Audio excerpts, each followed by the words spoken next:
Desde já a sua companhia. Vamos juntos nesta segunda-feira de céu parcialmente nublado, janela do Recife aberta para você, imagens da área central da cidade, Rio Capibaribe um pouco escuro, né? É resultado da chuva e de acordo com a APAC, a Agência Pernambucana de Águas e Clima, deve chover ao longo do dia.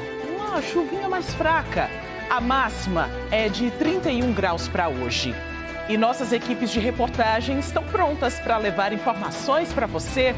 Um dos nossos assuntos de hoje é o número de atropelamentos registrados pelo Corpo de Bombeiros em todo o estado.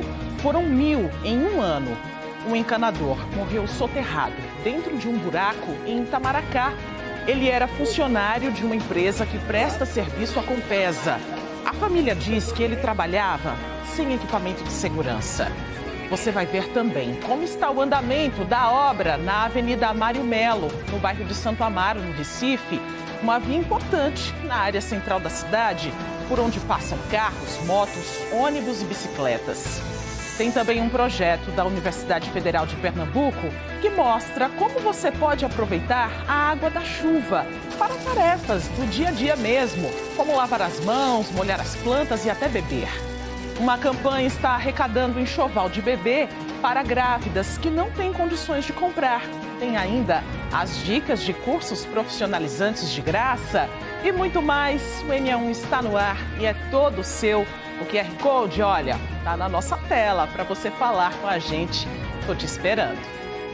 Agora são 11 horas e 48 minutos. Dados do Corpo de Bombeiros mostram que pelo menos 1.000 pessoas foram atropeladas em Pernambuco em um ano. Acidentes que poderiam ter sido evitados. Situações em que a atenção e o cuidado de motoristas e pedestres fazem toda a diferença. Natália Dielu vai conversar com a gente sobre este assunto. Quando essas pessoas sobrevivem, elas ainda ficam com sequelas muito graves, né, Natália? Bom dia para você. Bom dia, Maristela. Bom dia a todos. É verdade, em muitos casos de atropelamentos e acidentes de trânsito, né, de maneira geral, as sequelas são graves, as lesões são graves e podem trazer consequências para o resto da vida dessas pessoas, né? Ainda mais quando a gente fala do pedestre, que na maioria dos casos é essa vítima de atropelamento, né? Nesse organismo vivo que é o trânsito, é quem está mais vulnerável e aí quando os outros não fazem a sua parte, né? Nessa lógica de cuidar do mais fraco, forte, cuidar do mais fraco, acaba gerando essas consequências. A gente fala ao vivo aqui do Corpo de Bombeiros, do quartel do Corpo de Bombeiros, na Avenida João de Barros, porque a gente vai trazer alguns dados, né? Em 2024, o Corpo de Bombeiros teve quase 9.000 atendimentos em acidentes de trânsito. Desses, mais de 1.000 foram casos de atropelamentos, mas tem outras situações ali, né, nesse tipo de acidente que trazem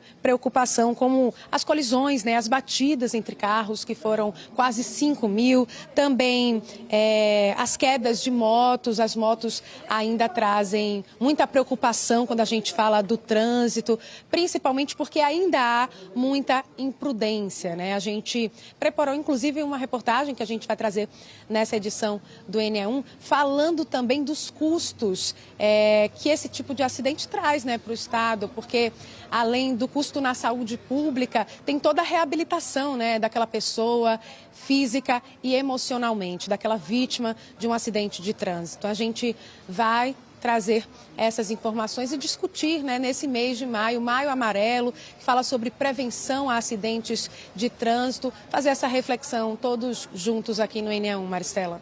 Trânsito é feito por todos, né, Natália? É responsabilidade também de todos e a gente vai trazer as informações junto com Natália Dielu daqui a pouquinho aqui no NE1. Até já, Natália. E tem campanha para ajudar grávidas que não têm condições de comprar enxoval para o bebê que está esperando. Camila Torres traz as primeiras informações para a gente. Oi, Camila, bom dia para você. Oi, Maristela, bom dia para você, para quem está com a gente aqui no NE1. A gente acabou de ouvir Natália falando aí do Maio Amarelo, um mês de conscientização no trânsito, né? O maio que também é o mês lembrado pelas mulheres e pelas mães, né? Já que é o mês dedicado às mães. Pois bem, o Tribunal de Justiça de Pernambuco aproveita este mês de maio, mês das mães, para também realizar essa campanha. Uma campanha de arrecadação de produtos para ajudar as mulheres grávidas e ajudar também os bebês recém-nascidos. A gente sabe que o período de gravidez é um momento em que mexe completamente com a vida da família inteira. E imagina quando você também não tem o suporte de uma família inteira para te ajudar. E muitas mulheres grávidas estão nessa situação. Ou até tem a família por perto, mas é uma família que não tem tantas condições de ajudar assim. E é nessa hora que a solidariedade entra em campo. E tem tanta gente, né, que quer ajudar, que se sente motivado a ajudar, mas não sabe como, né?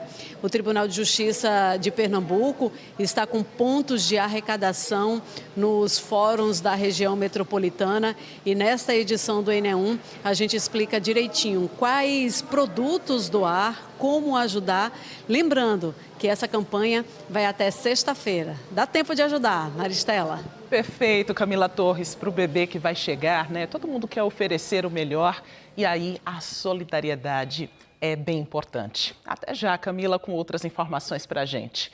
Vamos seguir falando sobre a oportunidade? O projeto Mão na Massa está com inscrições abertas. É um projeto que oferece formação prática e acesso à tecnologia de graça para mulheres com 30 anos ou mais moradoras da periferia e que queiram empreender, abrir um negócio próprio. Lília Oliveira tem as informações para a gente, porque muita gente só precisa de um incentivo, um empurrãozinho, né, Lilian? Bom dia para você também. Bom dia, Maristela, para você e para todo mundo. Pois é, um incentivo, apoio, oportunidade, e isso essas mulheres vão encontrar aqui no Fab Lab Rec, que fica na Rua da Moeda, onde vai acontecer esse curso, né, o Mão na Massa. Aqui nesse espaço elas vão ter acesso a diversas tecnologias, como máquina de impressão 3D, essa máquina de corte a laser, e aí elas têm acesso a diversas formações técnicas para impulsionar o negócio. Aqui a gente tem várias empreendedoras que participaram da última edição, essa é a 5ª edição. Vou conversar com a Vanessa Silva, que é educadora do projeto. Vanessa, conta pra gente como é que faz para se inscrever e o que é que elas vão aprender aqui nesse espaço. Boa tarde. Boa tarde, meu nome é Vanessa. Para se inscrever, basta estar no Instagram do Fab Lab. Lá tem o nosso número para contato e tem um e-mail para a pessoa poder se inscrever. Aqui as meninas aprendem sobre empreendedorismo, inovação, tecnologia e fabricação digital. A gente está vendo que tem várias peças aqui. Aqui está a Maia e a Rafaela, né? Rafaela já está fazendo aqui uma montagem do que vocês aprenderam no último curso, né, Rafaela? Conta pra gente o que você está fazendo. Exatamente, eu estou montando aqui um chaveiro que a gente serve de brinde em compras acima de tal valor. Mas a gente aprendeu muita coisa aqui, inclusive como adquirir um design único para a nossa marca, ou até mesmo pegar um design do zero e construir um produto. É isso. E esse curso, ele tem duração de 6 meses para mulheres que têm a partir de 30 anos, né, aqui na Rua da Moeda. Daqui a pouquinho a gente volta com mais detalhes, conversando mais com as empreendedoras, mostrando o trabalho delas e o que elas aprenderam na última edição e como isso impulsionou, melhorou o negócio. Maristela. Renda, autonomia, independência financeira, muito legal, viu, Lilian? Daqui a pouco você volta trazendo outros detalhes para a gente. E tem oportunidade de graça também para quem quer trabalhar no mercado de tecnologia. 1.500 pernambucanos podem participar de um curso sobre programação no Recife, com duração de 6 meses.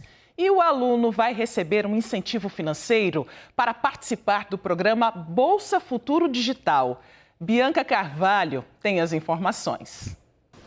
São 10.000 vagas em todo o Brasil, Maristela, mas aqui para Pernambuco 1.500. Só que 1.500 em 2 ciclos. Para este primeiro ciclo de capacitação agora, são 810 vagas e o mais interessante é que não tem uma exigência de que a pessoa saiba alguma coisa de programação. A pessoa pode ser zerada. Eu vou conversar com o coordenador dessa Bolsa Futuro Digital, Eduardo Paiva, para saber, quando a gente fala zerada, é zerada mesmo. Zerada mesmo, não há qualquer requisito de conhecimento prévio em computação. Zerado. E o requisito seria o quê, então? Os dois únicos requisitos para atender esse treinamento é ter 18 anos até o final dele e ter um ensino médio até o final dele. Só exclusivamente esses dois requisitos para atender o treinamento. Ou seja, a pessoa pode estar com 17 anos e fazendo o terceiro ano. Até o fim do ano vai ter completado. Com certeza. E ao completar, ele, digamos assim, terá cumprido o requisito do treinamento. E esse treinamento? Eu vi que vocês estão fazendo treinamento em front-end e back-end. Aí front-end, gente, é aquilo que a pessoa vê no computador, né? É o design, é o layout. E o back-end é aquilo que está por trás. Isso se aprende porque são 6 meses de curso. Isso dá para aprender em 6 meses? Dá. A nossa experiência tem mostrado que esse treinamento é suficiente para pegar uma pessoa, sair do zero e ter pleno conhecimento de ser um desenvolvedor back-end ou front-end. São 144 horas de aula e 56 horas de atividades remotas. São 200 horas de treinamento. Lembrando que as aulas são presenciais. As aulas são presenciais 2 vezes por semana, de 3 horas, em dias alternados. Que incentivo financeiro que vocês dão para as pessoas fazerem o curso? Bom, o Bolsa Futuro Digital vai prover uma ajuda nos 3 primeiros meses ao treinando de R$100. Nos 3 últimos meses, uma ajuda de R$200. E se o treinando concluído for para a residência, ele terá 3 meses de residência numa empresa, recebendo uma bolsa de R$600 por mês. Isso é muito interessante, porque fazer a residência, que seria fazer um estágio, né, mais ou menos, isso é necessário para que a pessoa consiga se colocar definitivamente no mercado. Com certeza, porque o treinamento provê capacitação, mas a residência provê experiência. Então ele vai ter uma experiência real de trabalho, ele vai passar 3 meses numa empresa, tendo contato, digamos assim, o que é uma empresa, o que é um desenvolvimento real. Tá bom, meu querido, para a gente terminar, me diz até quando as inscrições para tentar fazer a capacitação podem ser feitas e qual o método de inscrição? O método de inscrição é acessar a página do Softex PR. Softex Pernambuco, está lá a inscrição. E as inscrições estão abertas até o dia 6 de junho. Lembrando, viu, gente, que já tem um monte de gente inscrita. As inscrições começaram sexta-feira, já tem 1.800 pessoas inscritas. Claro que vai ser feito um processo de seleção para ver as 810 que vão efetivamente fazer essa capacitação. Eu volto para você no estúdio, Maristela. A seguir, um encanador morreu soterrado dentro de um buraco em Itamaracá. Ele era funcionário de uma empresa que presta serviço à Compesa. A família diz que ele trabalhava sem equipamento de segurança. Você vai ver também como está o andamento da obra na Avenida Mário Melo, no bairro de Santo Amaro, no Recife. Uma via importante na área central da cidade. E ainda um projeto da Universidade Federal de Pernambuco que mostra como você pode aproveitar a água da chuva para tarefas do dia a dia, como lavar as mãos, molhar as plantas e até beber. O NE1 volta em instantes, agora 11h59.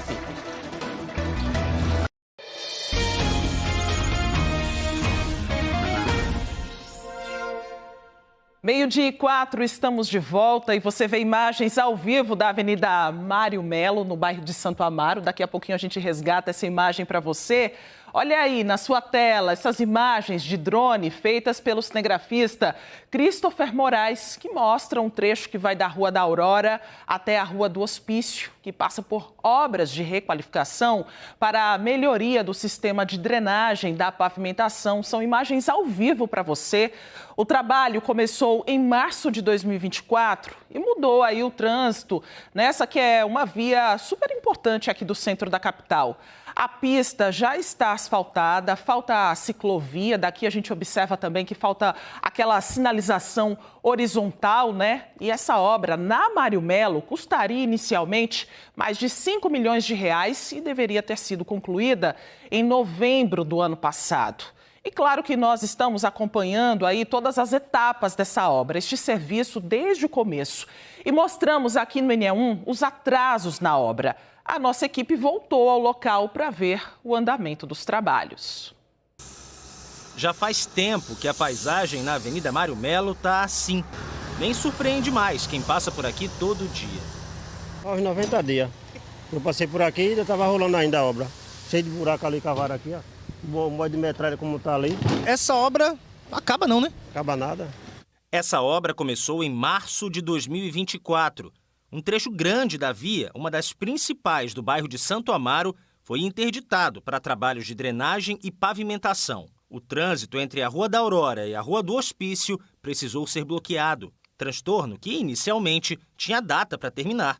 O primeiro prazo para a entrega da obra era novembro de 2024. Só que em 5 de dezembro, nossa equipe foi conferir se a promessa tinha sido cumprida. E nada. A Enlurb, Autarquia de Manutenção e Limpeza Urbana do Recife, chegou a informar um novo prazo, fevereiro de 2025. Um pouco antes da nova data chegar, em 21 de janeiro deste ano, a gente voltou a Mário Melo e a obra continuava. Na época, a diretora executiva de projetos e obras da Enlurb explicou os motivos de mais um atraso e prometeu outra data para a entrega.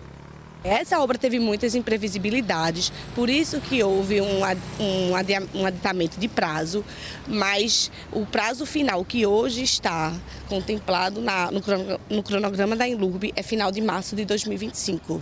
Nós já estamos quase no fim de maio e com o tempo deu para ver que a obra avançou. Esse trecho da pista da Mário Melo, que está interditado há 1 ano e 2 meses, já foi fechado. A pavimentação já começou a ser feita. Só que os trabalhos, que custariam inicialmente mais de 5 milhões e 600 mil reais, ainda não terminaram. Nós pedimos um porta-voz à Enlurb para falar sobre os atrasos na obra. A autarquia enviou uma nota dizendo que o novo prazo de conclusão agora é dia 30 de junho, período necessário para a finalização da requalificação da ciclovia e dos passeios, que são partes da calçada exclusivas para a circulação de pedestres. A Enlurb também afirmou que já foram concluídas a substituição completa do sistema de drenagem, execução da base e subbase no trecho com nova drenagem, além de requalificação da camada de rolamento da faixa oposta da via. E que estão em andamento a execução da camada de rolamento no trecho com nova drenagem, reconstrução da ciclovia e recuperação dos passeios com revestimento em pedra portuguesa. A nota da Enlurb diz ainda que foram observadas diversas intercorrências, como a variação do nível da maré, que apesar de ter sido considerada no planejamento inicial, a intensidade e a duração dessas variações superaram as previsões. Enquanto a obra segue, fica difícil para o ciclista seguir. Com certeza, já faz muito tempo, né, que eu trabalho por aqui, com entrega, né, compro online, e a gente não vê conclusão dessa obra, né? É uma obra demorada, fica difícil para a gente que trabalha de bike. Muito motorista, eles não respeitam o ciclista, né? Muito motorista, a gente tem que às vezes se desviar, né? Porque está em construção ainda, está em obra e às vezes fica difícil, né? Mas vamos esperar que saia, né? Essa obra, né?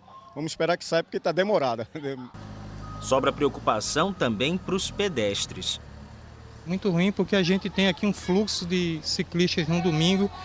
Isso atrapalhou totalmente a vida da gente que tinha esse fluxo aqui, né? Isso atrapalha muito o fluxo de pessoas que vêm para a igreja, os próprios estudantes. Nossa circulação aqui, tá horrível isso aqui, não tem condição não.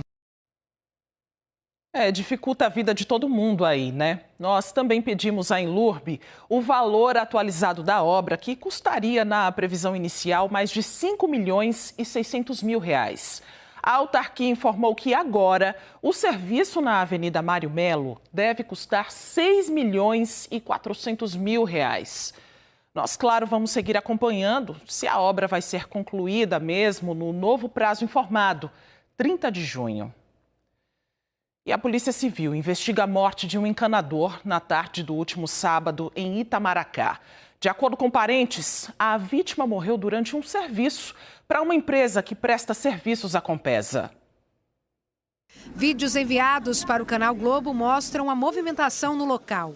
Foi preciso uma operação de resgate para retirar o corpo do buraco. 2 viaturas de salvamento e uma retroescavadeira foram usadas. A vítima foi identificada como Edmilson Caser do Nascimento. De acordo com a família da vítima, o encanador, que já tinha 30 anos de experiência na área, trabalhava há cerca de 3 anos numa empresa terceirizada que prestava serviços para a Compesa. Ele foi convocado para esvaziar uma cratera na tarde do sábado, na ilha de Itamaracá. E, segundo testemunhas, durante esse serviço, acabou sendo arrastado para dentro do buraco e se afogou no local. Moradores da área relataram que o sistema de uma bomba estava ligado para sugar a água do buraco. Mas Edmilson começou a ser puxado até afundar. Maiara é filha mais velha de Edmilson. Ela esteve no IML neste domingo para fazer a liberação do corpo do pai. Maiara chegou cerca de 2 horas depois do incidente ao local. Um dos vizinhos lá me relatou que eram mais de 10 homens tentando salvar eles, porém foi muito rápido. Por ele também estar muito apavorado. No horário que estava sendo executado esse serviço, só estava meu pai, que era o profissional, o encanador, e o ajudante dele, que era também o motorista. Eu culpo a empresa, porque se a empresa tivesse feito o que ela deveria fazer, se ela tivesse entregado os equipamentos, não era serviço para uma pessoa nem duas, era um serviço para uma equipe grande, com técnicos de segurança, engenheiros, suportes, e não tinha, porque por muitas vezes eu já vi tanto meu pai como outros profissionais da mesma empresa dentro da minha cidade trabalhando apenas o profissional, o encanador e o ajudante. Ele deixa um casal de filhos, ele deixa 2 netas e uma esposa. Eu não sei como vai ser daqui para frente. Que tristeza, né? Nossos sentimentos para essa família. O enterro de Edmilson Caser do Nascimento foi hoje pela manhã em Goiânia, na Mata Norte.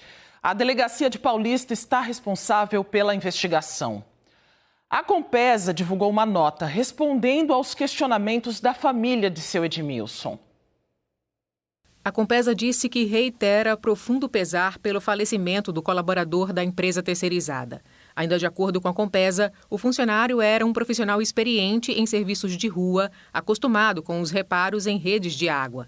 E sobre o acidente, a Compesa informou que os relatos até o momento dão conta de um terreno que se tornou movediço repentinamente, impedindo qualquer chance de socorro ao colaborador, e que o trecho do serviço era uma vala rasa, com cerca de 80 centímetros, e o vazamento era de pequeno calibre. Ainda de acordo com a nota, este tipo de intervenção é considerado simples, sem complexidade, e que, a princípio, não demandaria necessidade de escoramento ou medida adicional.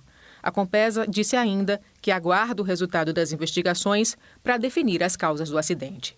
Segundo a companhia de abastecimento, até o momento, não foi apurado indicativo de que o trabalhador estivesse sem os equipamentos de proteção individual. Disse também que a empresa contratada possui técnico de segurança do trabalho para o monitoramento dos serviços. A Compesa ainda abriu sindicância administrativa interna para apurar as circunstâncias do acidente. A Compesa informou também que se solidariza com os familiares do colaborador e que, juntamente com a empresa contratada, está prestando a assistência necessária.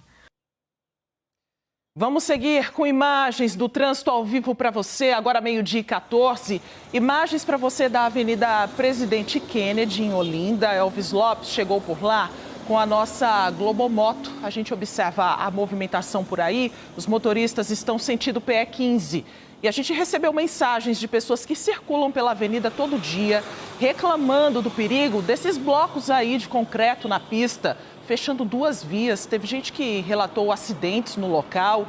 À noite, com menos iluminação, os blocos viraram obstáculos para motoristas e motociclistas. E nós, claro, procuramos a Prefeitura de Olinda, que disse que os blocos foram colocados aí para realizar uma obra na faixa de pedestre elevada, que havia sido danificada com as fortes chuvas da semana passada. A Prefeitura disse ainda que sinalizou a área com cavaletes, mas que depois dos acidentes reforçou a sinalização aí no local. A imagem travou um pouquinho, é uma transmissão pela internet e a gente acompanha aí esse problema relatado no nosso canal Globo. Você continua participando do NE1, agora 12h15, e a gente também aproveita para observar a movimentação aí na Presidente Kennedy, que normalmente alaga bastante, né, em dias de chuva. Agora a gente percebe que o tempo está um pouco mais estiado, e chama a nossa atenção também essa sinalização que foi colocada, que a Prefeitura comentou aí na nota que enviou para a nossa produção, né, que o cavalete ele está muito em cima já do bloco de concreto, e claro que isso dificulta a visualização do motorista que está passando aí na Presidente Kennedy. Elvis Lopes mostrando tudo para a gente, o movimento do trânsito, as nuvens no céu, como é que está o tempo. Você tem todas as informações da previsão e também a mobilidade aqui na região metropolitana. E seguimos com outras informações do trânsito. Vamos circular por outros pontos. Agora a Avenida Domingos Ferreira com a Rua Bruno Veloso. Bora para Boa Viagem.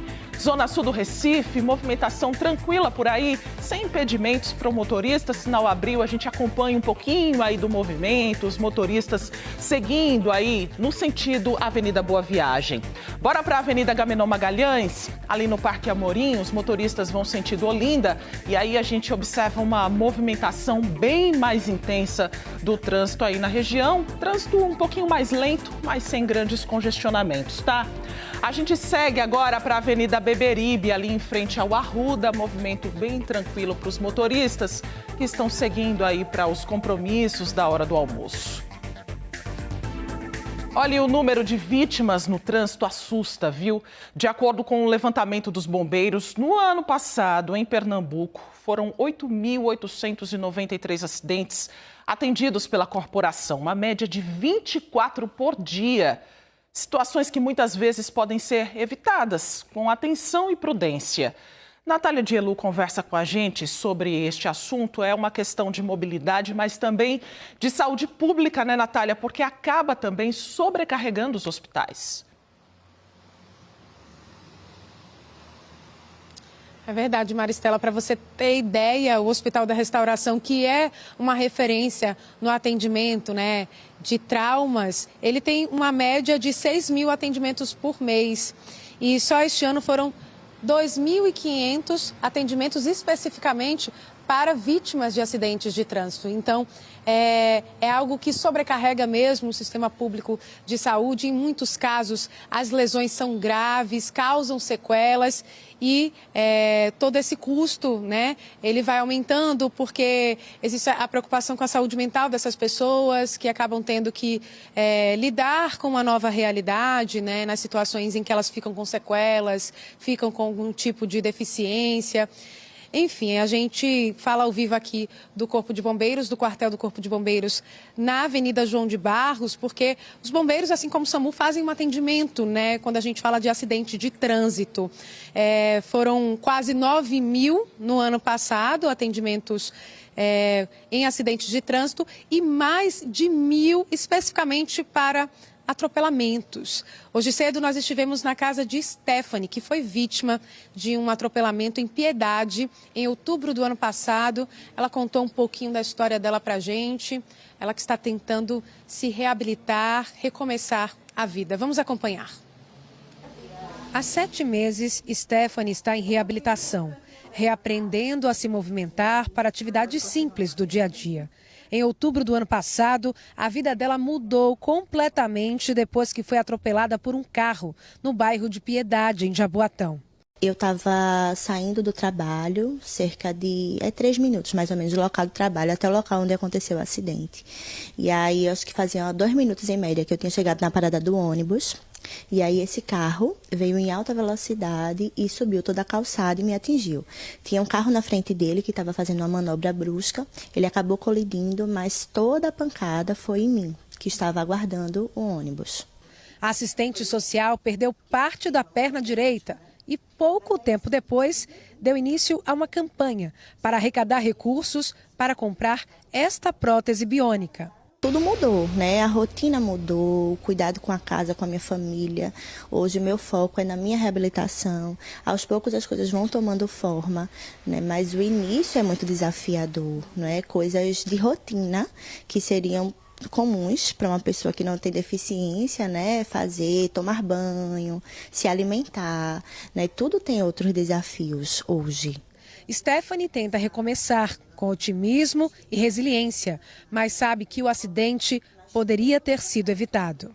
A gente sabe que sim, é uma questão de imprudência, que as pessoas precisam o tempo todo relembrar, né, do cuidado com a vida do outro, de que segundos são determinantes, né? Segundos mudam toda a história de uma vida, de famílias, né? E a gente vê muitos dados são alarmantes. A história de Stephanie é apenas uma das muitas vidas que são impactadas por acidentes de trânsito. De acordo com o Corpo de Bombeiros, no ano de 2024 foram 8.893 acidentes atendidos pela corporação, uma média de 24 por dia. Foram 4.983 colisões, 2.084 quedas de moto, 1.063 atropelamentos, 394 choques de trânsito e 369 capotamentos.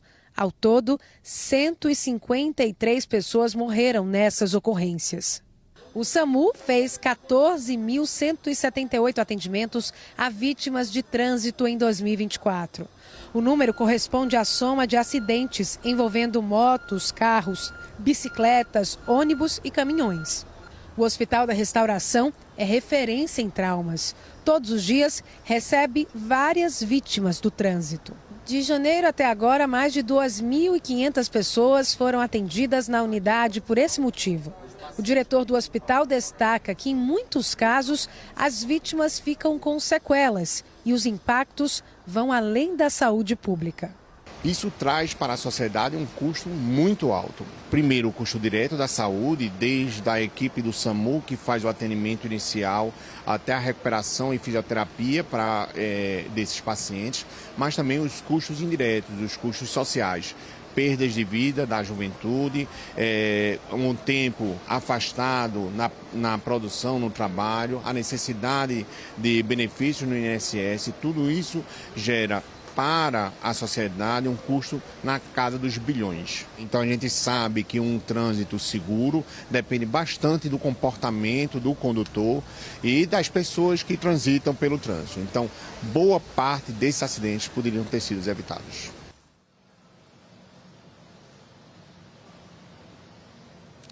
Está aí a fala do diretor do Hospital da Restauração, né? Uma realidade que a imprudência causa esse tipo de acidente. A gente está aqui ao lado do Major Kleber Dutra, que é assessor de comunicação aqui do Corpo de Bombeiros. Major, primeiro, eu queria que o senhor trouxesse os dados, né? Houve um aumento em relação a 2023, né? Vocês fizeram o apurado de 2024, com relação aos atendimentos que o Corpo de Bombeiros fez em acidentes. Primeiramente, boa tarde, Natália. Boa tarde a todas as pessoas que nos assistem. Sim, a gente teve aí em 2024 um número aproximado de 8.900 ocorrências de acidentes de trânsito. É um número bem alarmante. Em comparação a 2023, a gente teve aproximadamente 8.000, então aí 800, 900 ocorrências a mais, né? É um número alarmante porque dentro do total de nossas ocorrências de atendimento pré-hospitalar, os acidentes de trânsito eles chegam a ser na metade ou até um pouco mais desse total. É um número alarmante e bem preocupante. E como é que essas vítimas normalmente estão, né, quando vocês chegam numa ocorrência desse tipo? A gente atende diversos tipos de vítimas, né? Mas no acidente de trânsito a gente atende comumente muitos atropelamentos e acidentes também com motocicletas. Então, assim, é frequente a gente observar fraturas de fêmur, que é uma lesão bem incapacitante, na região de tíbia e fíbula, né, do joelho para baixo também, braço e também trauma na cabeça. Muitas vezes, tanto dos pedestres, que não vai ter equipamento de proteção individual, como também dos motociclistas, que mesmo usando o capacete, podem sofrer um trauma na cabeça. Um trauma na cabeça é uma situação muito grave, que pode, inclusive, levar imediatamente a uma morte. A gente falou dos dados, né, dos atropelamentos, que foram mais de 1.000 atropelamentos. O pedestre fica muito vulnerável também, né? Sim, fica bem vulnerável e é por isso que a gente sempre orienta para os pedestres, para que, por exemplo, você vai atravessar uma rua, não confie no primeiro motorista que passou para você atravessar, que parou para você atravessar. Mesmo que você esteja na faixa de pedestre, se tem uma via com 2, 3 faixas, observe se os demais vão perceber que tem um pedestre passando ali para parar. Porque a gente já viu pedestres sendo atropelados em faixa, né, porque não tiveram essa atenção. Infelizmente, não é só o primeiro que para. Né, os outros podem não parar, então você pode vir a ser atropelado mesmo estando no local correto de atravessar uma rua. Pelos relatos assim das pessoas, das vítimas, o que é que causa esse tipo de acidente? Muitas vezes quando o pessoal tá na rua, né, o que causa é muita falta de atenção mesmo. Acho que é uma das principais situações que a gente observa, né? A gente vê muito motoristas de veículos dirigindo e olhando o celular. Isso tira muito a atenção, o seu foco na via. Então isso pode ser uma causa, né, muito grande de acidente. Outra questão é não respeitar os limites de velocidade. Isso acontece muito também. O pessoal está andando muito rápido nas vias que é para você andar devagar, que são vias mais locais. Então isso pode causar também um acidente. E uma outra coisa importante também é para se atentar, são mudanças rápidas e bruscas de faixa. Você pega uma avenida muito movimentada, como por exemplo a Agamenon Magalhães, tem 4 faixas, muitos motoristas querem sair, né, do trânsito, ficam, como a gente chama, costurando o trânsito. Então isso pode causar um acidente também com uma moto, um pedestre ou uma colisão com outro veículo. O senhor falou dos cuidados que os pedestres poderiam ter. A gente sabe que também existem ainda muitos casos de acidentes com motos, né? O que é que um motociclista pode fazer para se proteger, para evitar também um acidente?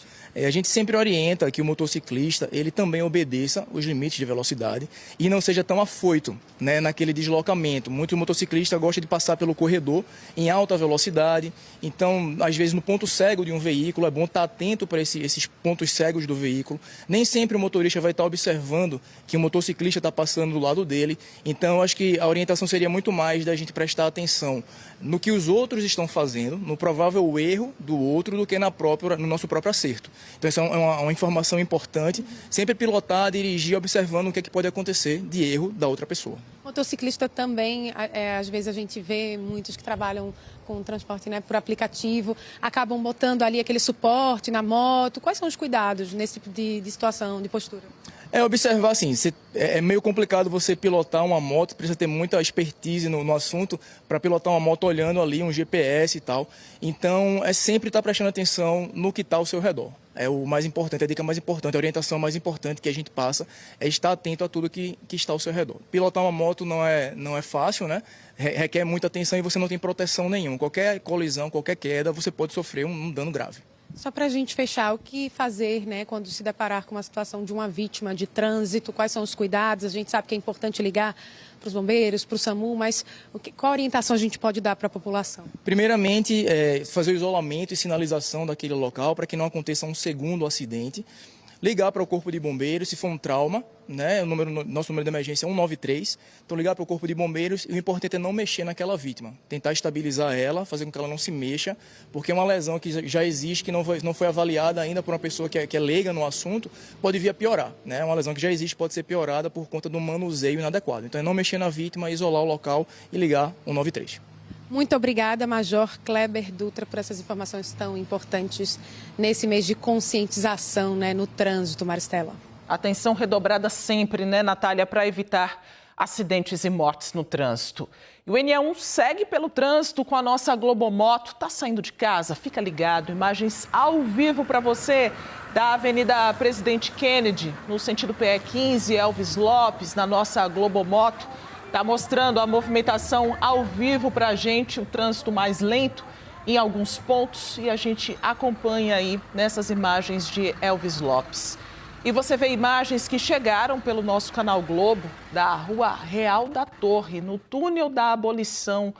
Olha só a quantidade de água aí no túnel, a sua participação ao vivo aqui no NE1. Você manda o seu vídeo para a gente coloca no ar, QR Code na tela para você participar. E olha só a dificuldade dos motoristas que estão passando por aí. Nem tá chovendo agora, tá, gente?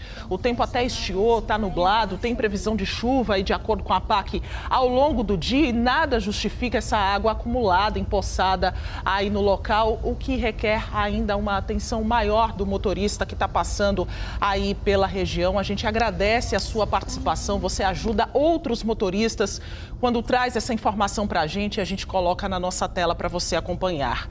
Agora vamos com imagens dos carros que vão sentido Ibiribeira. Vamos para outra imagem, não, melhor agora na Rua Real da Torre. A gente está mostrando a imagem da nossa câmera. Antes da gente seguir para Imbiribeira e é exatamente um trânsito muito engarrafado de quem está sentindo o túnel da abolição, tá? Os carros vão sentido Imbiribeira lá na frente, mas vão passar primeiro pelo túnel, que está com muita água, e a gente percebeu aí a diminuição da velocidade ali dentro do túnel e por isso esse engarrafamento longo aí, esse congestionamento, lentidão no trânsito. Então, atenção motorista, você que está passando aí pela Rua Real da Torre, e para quem pretendia passar, se você puder aí desviar o caminho, buscar uma rota alternativa, é bem interessante porque o trânsito está bem complicado aí na região. Você acompanha o NE1 também pelo Globoplay, fica conectado aqui com a gente no trânsito e a gente vai trazendo informações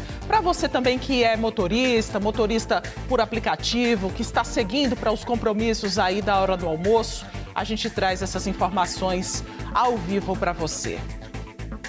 Daqui a pouco a gente fala um pouquinho mais sobre o trânsito. Por enquanto, o NE1 conta agora a história de um aposentado que teve um desconto não autorizado no contra-cheque. Aos 14 anos, seu Márcio teve o primeiro emprego com carteira assinada. Começou como cobrador de ônibus na cidade de Contagem, estado de Minas Gerais, onde nasceu. Estudou e passou a trabalhar numa indústria e foi transferido para Pernambuco, onde ficou até se aposentar. Foram 40 anos de contribuição. Depois de tudo que viveu enquanto trabalhou, se sente frustrado pelo crime que sofreu. Fica triste, né? Lamentável, porque não tem nenhuma segurança, né? Um benefício que você consegue demorar, dar custo para conseguir um benefício do INSS, tá certo? E, de repente, tem um desconto que você não autoriza. A indignação veio à tona em abril do ano passado, quando ele percebeu descontos indevidos em seus rendimentos. Durante 6 meses seguidos, entre outubro de 2023 até março de 2024, estava vindo descontado na aposentadoria de seu Márcio um valor referente a uma contribuição. Não autorizei nenhum desconto no meu benefício. Aí eu assustei, fiquei assustado, né? Aí na mesma hora, assim, entrei em contato com o INSS, né, no 135, e solicitei o bloqueio de imediato desse desconto. Como é que o INSS desconta um benefício sem autorização minha?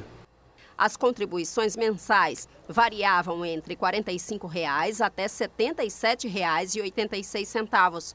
O aposentado acionou a Justiça Federal. Ele aceitou uma proposta de acordo por danos morais, mais o valor descontado corrigido e em dobro. Esse acordo foi no início de março deste ano, mas até agora não foi cumprido. Essa associação, se até hoje não cumpriu o acordo, que é bem inferior do que eu pedi, eu acho que vou ter o dinheiro devolvido sem correção. Vocês acompanharam na reportagem que o seu Márcio levou o caso à Justiça no ano passado e conseguiu fazer um acordo. Nós procuramos o Tribunal Regional Federal da 5ª Região para saber como está a questão do pagamento do acordo. Mas até agora não tivemos retorno.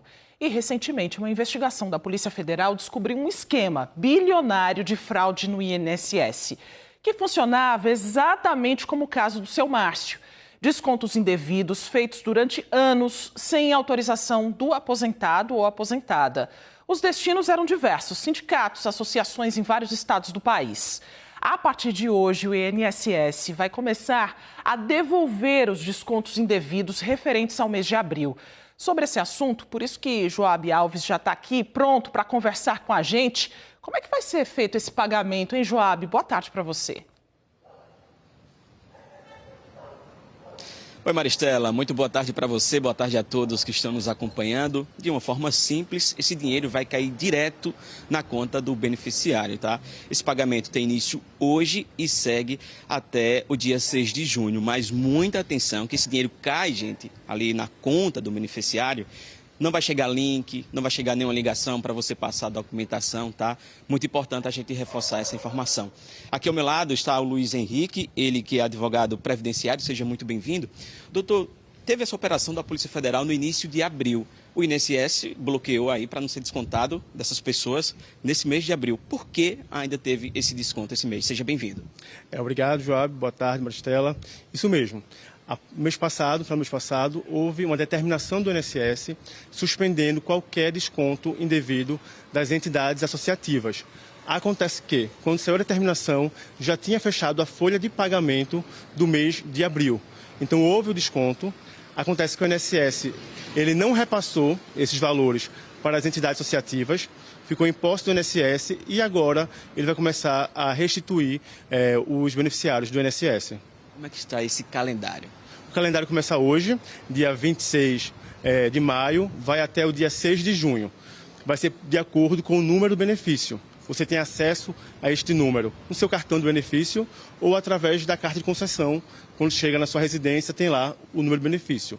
Então, de hoje, de 26 até o dia 6, quem recebe um salário mínimo, quem recebe acima de um salário mínimo, começa do dia 2 até o dia 6.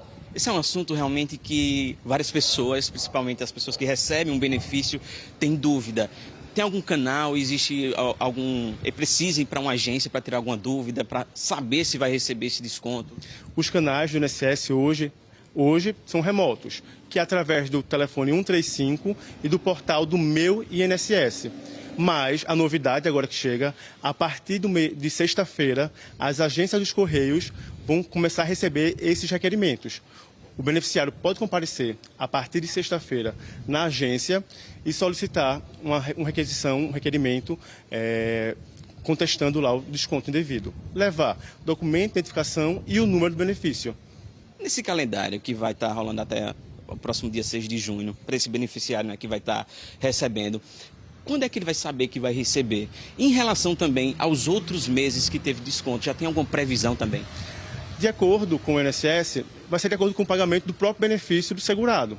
Então, o segurado for receber o benefício no próximo mês, já vem quem recebe o décimo, a parcela do décimo e a devolução apenas do mês de abril, tá? Vale ressaltar que essa devolução agora que está ocorrendo é apenas do mês de abril.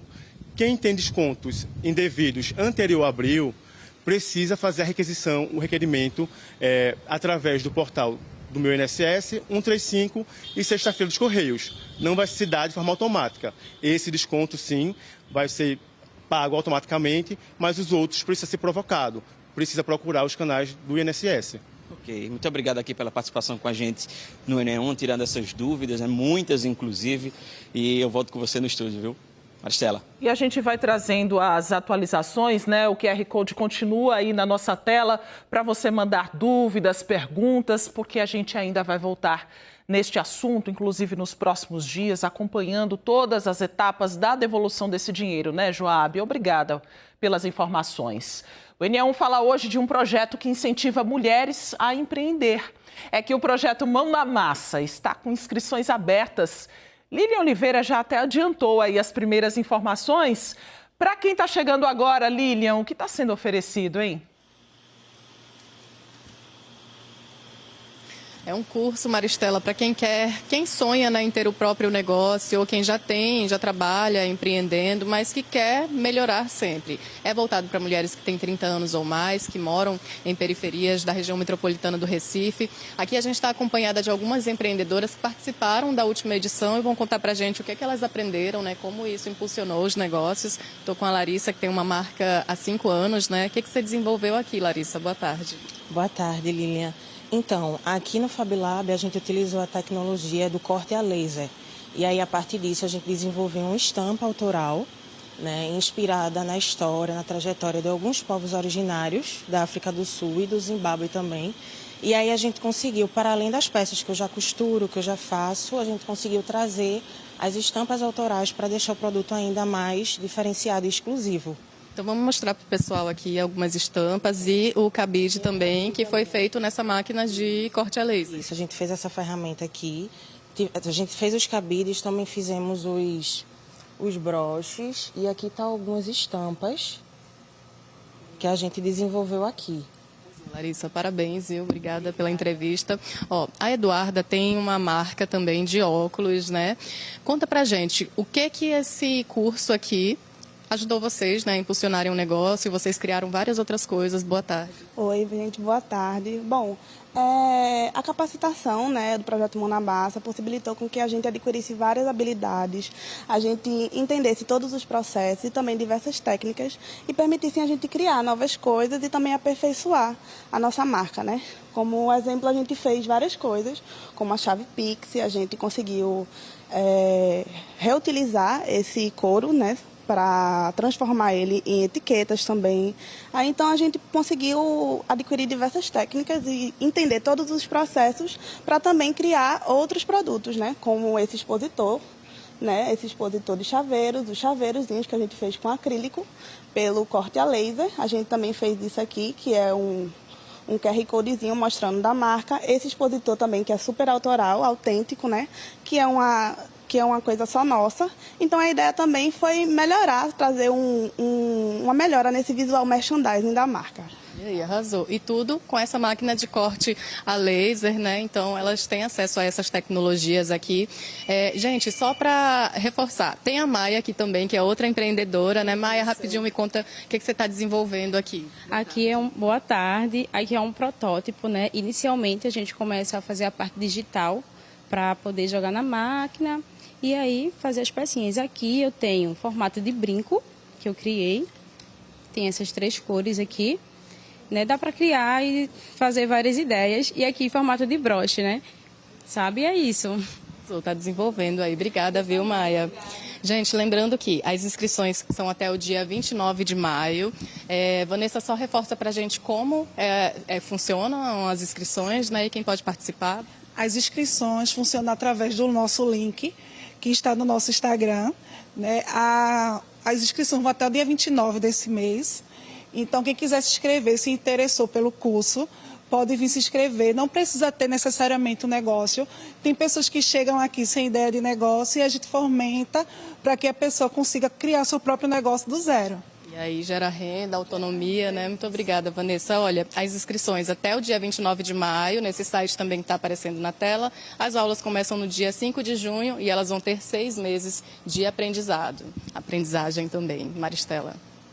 Que oportunidade bacana, né, Lilian, para aperfeiçoar uma ideia que já existe, com acesso à tecnologia, com inovação, com criatividade, também para ter novas ideias. Parabéns aí para essas mulheres, muito sucesso.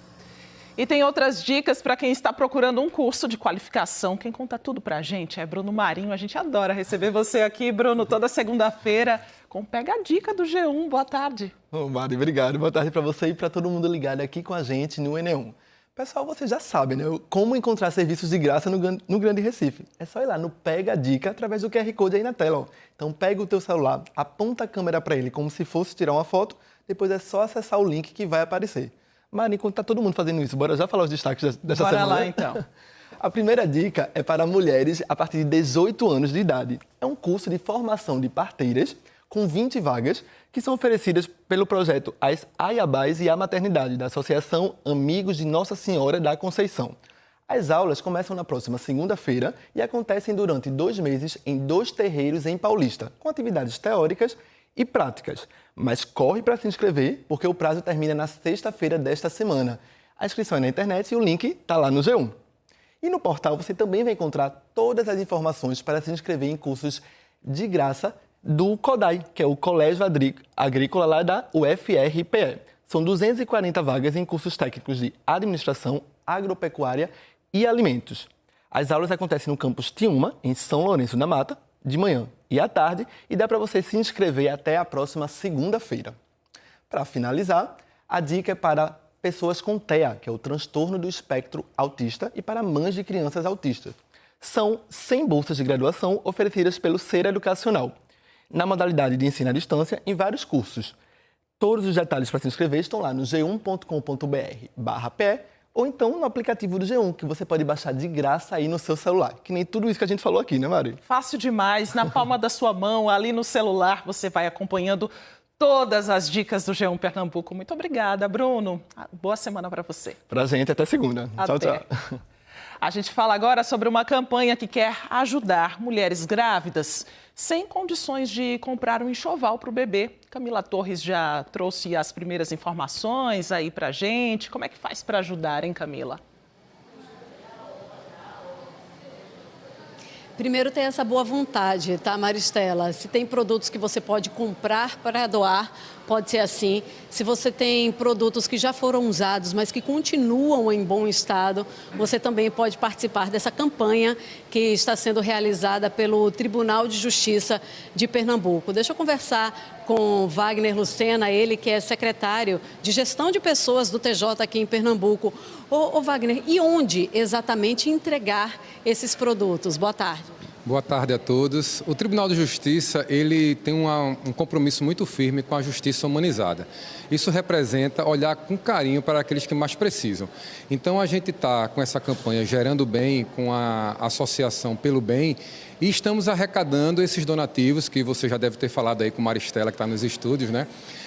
Que são enxovais, roupas para a gestante e para o bebê, é importante frisar, fraldas descartáveis e de pano, também itens de higiene, como aquelas pomadinhas que a gente usa para combater as assaduras. E onde é que você pode doar? Você pode doar no fórum mais próximo de você, mais próximo da sua casa, do seu trabalho. O Tribunal de Justiça ela tem essa capilaridade, ela está bem próximo do cidadão. Então nós temos fórum em Olinda, em Jaboatão, em Moreno, em Abreu e Lima.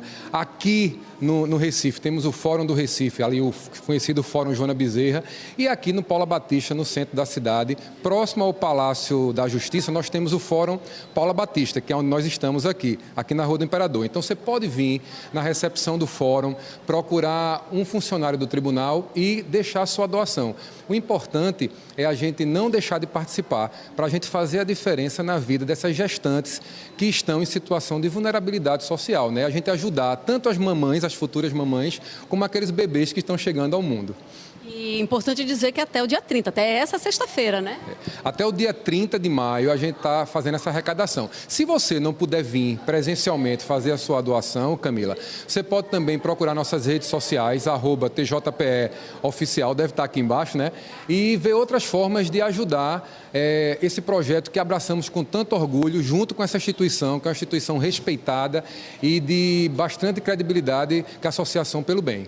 Maravilha, todo o material arrecadado, então, depois é direcionado para a associação que faz essa ponte entre a campanha e as pessoas que precisam receber os produtos. Rede social na tela, tem também telefones para poder entrar em contato, tá, pessoal? 31820033, 31820541 e 31830549. Fazer o bem é muito bom, né, Maristela? Às vezes a gente não sabe como ajudar, tá aí uma possibilidade. Faz bem para a gente, faz bem para quem está sendo ajudado. É uma troca muito importante, né, Camila? Sempre. Muito obrigada aí pelas informações. E logo mais, no Jornal Hoje, você vai ver que começam hoje as inscrições para o Enem. Olá, Kovalik. Daqui a pouco no Jornal Hoje, notícia que interessa a milhões de estudantes e pais de estudantes em todo o Brasil. Começam hoje as inscrições para o Enem. Quem cursa o terceiro ano está automaticamente pré-inscrito, só precisa confirmar. E a gente traz todo o serviço para quem sonha com uma vaga nas universidades. Teve fortes ataques nas duas guerras que preocupam o planeta. Em Gaza, 45 pessoas morreram num ataque de Israel. Um dos lugares atingidos foi uma escola, onde morreram 30 civis que se abrigavam lá. A Ucrânia acusou a Rússia de ter feito o maior ataque com drones desde o início da guerra. E a Rússia respondeu à declaração do presidente americano Donald Trump, que acusou Vladimir Putin de estar louco. Os russos disseram que Trump sofre de sobrecarga emocional. E Carlo Ancelotti já está no Brasil. Ele chegou ontem à noite e daqui a pouco vai dar sua primeira entrevista como treinador da seleção brasileira. Tudo isso e muito mais daqui a pouco no Jornal Hoje. E ontem, 25 de maio, foi o Dia Nacional da Adoção. E para marcar esse momento, pais e filhos adotivos fizeram uma caminhada em Boa Viagem, na zona sul do Recife. Éden é pai de 2 garotos. Há 8 anos, ele adotou 2 irmãos biológicos, que tinham 3 anos e 6 anos de idade, por meio do mecanismo de busca ativa do Conselho Nacional de Justiça. Passa por esse processo de perfil, de preenchimento, de espera, de ansiedade E aí chega um momento que o telefone toca e diz, ó, teus filhos estão em determinado local. E aí a gente vai de encontro a eles. Para ele, adotar é também aprender a lidar com a bagagem emocional que cada criança carrega. Ser pai foi uma experiência única e, digo, é a experiência que mais me amadureceu enquanto pessoa. Né? Então a gente descobre um amor que não existia. Neste domingo, 25 de maio, data em que se celebrou o Dia Nacional da Adoção, famílias e apoiadores se reuniram na praia de Boa Viagem para dar visibilidade à causa. Cerca de 200 pessoas caminharam pela avenida, vestindo camisetas azuis e levando cartazes com mensagens de acolhimento e esperança. Falar um pouco das crianças e adolescentes que vivem em situação de acolhimento, discutir aquelas crianças e adolescentes que têm dificuldade de inserção e colocação familiar. Também trabalhar a questão de adoção tardia, grupos de irmãos. Então, assim, a caminhada, ela pauta essas questões mais sensíveis, que muitas vezes não são ditas, né, sobre a infância e juventude. Charles virou um defensor da adoção depois da chegada de José Mateus.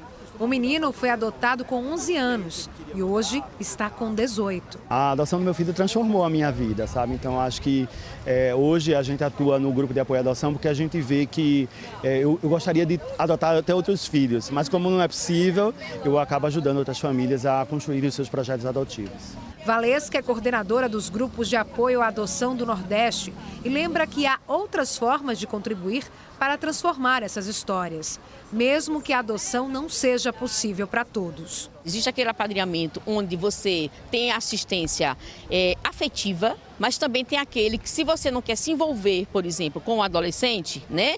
Aí você é um padrinho que a gente chama em auxiliar ele na educação, na cultura, padrinho financeiro. Existe o padrinho social, que muitas vezes é um profissional de saúde que quer ser dentista daquele adolescente. Então, durante X tempo, ele ajuda, auxilia naquele tratamento sem nem, né, tirar algum dinheiro, vamos dizer assim, tá? Então, e o que a gente diz é, quando a pessoa deseja realmente fazer esse papel de sociedade, tá? Tem como.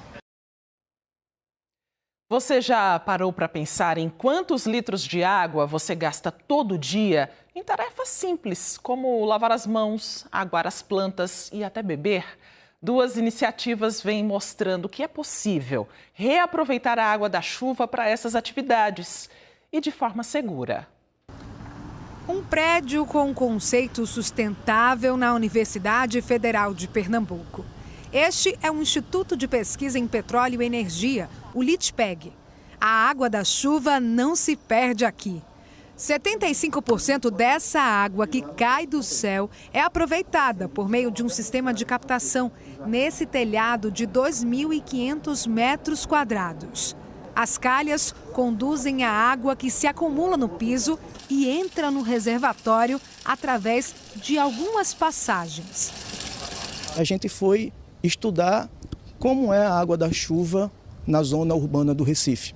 E a gente entendeu que, através da pesquisa científica, que o primeiro milímetro, aquela água que lava a atmosfera, que lava a superfície de captação, ela é suficiente para tornar essa água apta para o sistema de tratamento para consumo humano, tá? Porque na medida que você lava essa atmosfera e a superfície de captação, você elimina, você separa os micropoluentes que estão na atmosfera, inclusive na superfície de captação, inclusive os patógenos, aqueles que podem levar doenças às pessoas. A água tem vários tipos de uso: nas torneiras, nas descargas dos banheiros e no sistema de refrigeração. Mas ela também vira potável. O futuro é a água da chuva e dá para beber essa água.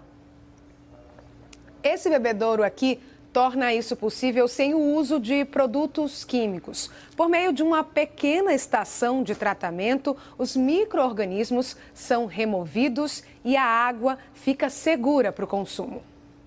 A estação de tratamento, que funciona como uma barreira física, fica por trás do bebedouro. Ela foi desenvolvida por pesquisadores da UFPE em 2021.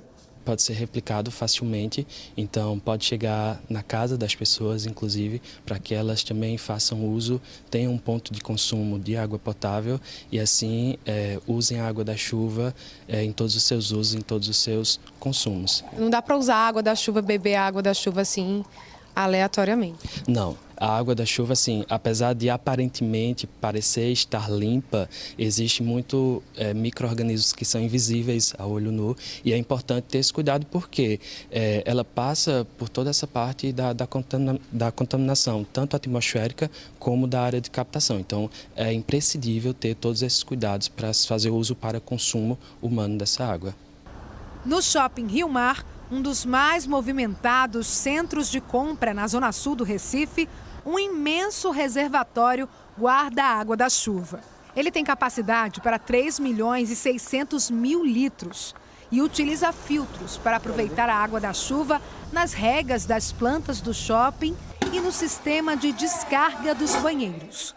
Em períodos normais de chuva, em torno de 30% da nossa utilização de água vem da captação das chuvas. Se você pega essa água e você faz uma conta rápida, você daria para abastecer 1.300 residências com 4 pessoas durante 30 dias. Então, isso é um volume muito grande. Isso corrobora com a nossa ideia de um empreendimento sustentável, inclusivo, dentre outras formas que você tem para melhorar a questão do meio ambiente. A nossa descarga é a vácuo, é feito sistema de avião. Então a gente utiliza em torno de 1 litro de água para cada descarga, entre as descargas médias residenciais entre 3 e 10 litros. Então isso dá uma economia ainda maior para a captação dessa água da chuva.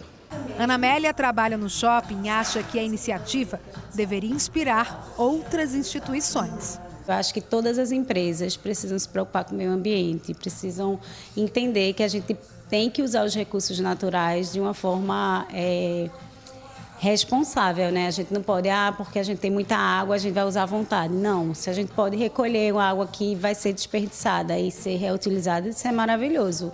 Todas as empresas deveriam pensar nisso. Inclusive prédios, condomínios, né? Locais onde se usa muita água deveriam fazer também esse tipo de iniciativa. A gente precisa nos adaptar e nos modernizar para utilizar a água da chuva enquanto recurso hídrico efetivamente, tá? Para que ele possa contribuir tanto para a adaptação das mudanças climáticas quanto para a universalização do abastecimento de água. Então a gente precisa ressignificar a água da chuva, principalmente na nossa cidade, que a gente sabe muito bem que quando chove, a questão da mobilidade da cidade, a questão das encostas, a questão da falta d'água. Então, a água da chuva vem para contribuir com todos esses elementos. 12h57, estamos com a Globomoto no bairro da Madalena. Para você que está no trânsito ou saindo de casa, olha só, o túnel da Abolição está alagado. Uma das faixas da via está quase impossível de passar. Olha só a quantidade de água. Os carros menores têm um pouco mais de dificuldade nessa travessia mesmo para seguir por aí. E quem passa vai devagar por causa da quantidade de água acumulada. A gente procurou, claro, a Secretaria de Desenvolvimento Urbano e Habitação de Pernambuco para saber o que aconteceu, como será resolvido o problema, mas ainda não temos uma resposta. Um telespectador, você que está acompanhando o NE1, participando pelo nosso canal Globo, mandou um vídeo, Elvis Lopes já chegou por lá, para mostrar, com a ajuda ali de Elvis, a gente está vendo já a confusão na Rua Real da Torre, né? A quantidade de carros. Bora para lá, então, com a ajuda das câmeras de trânsito. A gente vê que está complicado em outros trechos também. Olha só a Rua Real da Torre, para o acesso ali para o túnel da Abolição, na Madalena, o trânsito travado aí na região, exatamente por causa dessa água acumulada aí no túnel. Bora ver um outro ponto, aí pertinho também, a Rua José Osório, no cruzamento com a Rua Real da Torre. Olha só a fila de carros, o engarrafamento aí na região, para você que está tentando acessar, não sabe o que está acontecendo lá na frente, é por causa da água empoçada ali dentro do túnel. Trânsito bastante lento, praticamente os motoristas não conseguem trafegar aí na região exatamente por causa do acúmulo de água. A gente segue acompanhando. E o NE1 volta amanhã com essas informações ao vivo do trânsito para você. E você, claro, pode rever e compartilhar as reportagens a qualquer hora no Globoplay. Uma ótima tarde. Obrigada por sua companhia. Fique agora com o Globo Esporte.